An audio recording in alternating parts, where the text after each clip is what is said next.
चकित भइसकेको थिएँ। भएका हस्पिटल धामी झाँक्री संसारै डुलाइसकेको थिएँ, तर काहीँ गरेर उद्धार पाएको थिइनँ।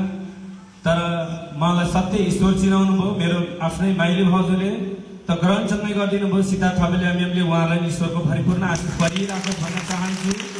त ईश्वरलाई करोड करोड धन्यवाद गर्छु म चाहिँ यसको नाममा। त हाम्रो मेम चाहिँ एकदमै कामनी छोप्नी, एकदम डिप्रेसनको दबाईसम्म खुवाइसकेको थियो, काहीँ गएर पनि उद्धार पाएको थिएन।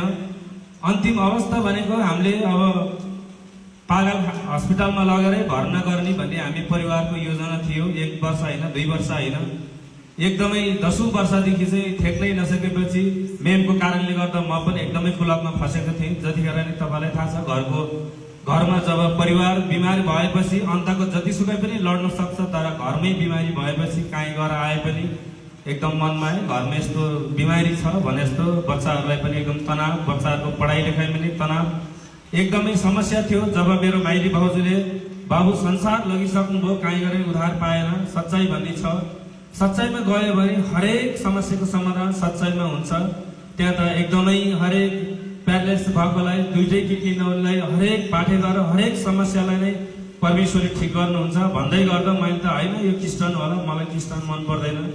क्रिस्चियन चाहिँ हामीले खाएको मात्रै खानेकुरा, हामी मात्रै मान्छे, हामी चाहिँ मर्ने बित्तिकै भरि फेरि पनि फर्केर आइहाल्ने भने जस्तो ठुल्ठुलो कुरा गर्छ, मलाई मन पर्दैन भन्दै गर्दा त्यहाँ केही गर्नु पर्दैन बाबु, जात परिवर्तन गर्नु पर्दैन, धर्म परिवर्तन गर्नु पर्दैन, वस्त्र परिवर्तन गर्नु पर्दैन, मात्र सत्य ईश्वर आत्मामा छ भनेर मनन गर्नु भने परमेश्वरले आजैबाट जुर्कै उठाउनुहुन्छ भनेर मेरो माइली भाउजूले भन्दै गर्दा ल ठिकै छ नि त, यदि हुन्छ भने त अब काहीँ गरै उद्धार पाएको छैन। 10औं वर्ष भयो, अब बौलाएर हिँड्नुभन्दा काहीँ पनि केही पनि बाँकी रहेन।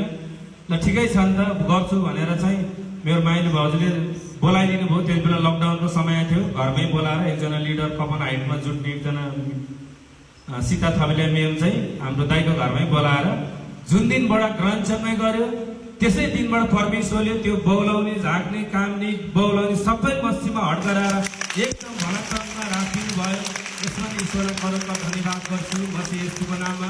जुन दिन परमेश्वरको नाम लिएर ग्रहणसँगै गरियो, त्यस दिनबाट अहिलेसम्म न हस्पिटल जानु परेको छ, न कुनै धामी झाँक्री जानु परेको छ।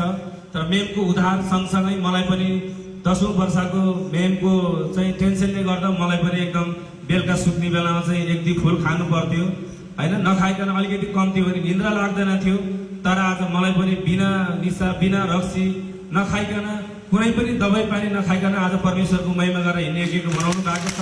त्यसमा पितालाई करोड करोड धन्यवाद गर्छु म चाहिँ यसको नाममा। त जसरी मलाई परमेश्वरले मलाई पनि यो मन बनाइदिनु भयो र आज मलाई पनि परमेश्वरले मेरो सन्तान यो गुलियो फल छ, मिठो फल छ, यसमा उद्धार छ। यदि तैँले परमेश्वरद्वारा उद्धार पाइस् भने यो तैँले पाएको उद्धार, तैँले पाएको सुधार, हरेक सत्य ईश्वर नचिनेर लडेका ढलेका एकदम जीवनमा काहीँ गरेर उद्धार नपाएकाहरूलाई सत्य ईश्वरको महिमा लगाएर सम्पूर्णको उद्धार गर मेरो सन्तान भनेर जसरी परमेश्वरले आज मलाई पनि सिन्धुपाल्चोक, खाडीचौर र ठुलो पाखर 2 ठाउँमा आज शाखा चलाएर सम्पूर्णको उद्धार गरिरहेको छु। त्यसपछि पितालाई करोड करोड धन्यवाद गर्छु म चाहिँ यसको नाममा।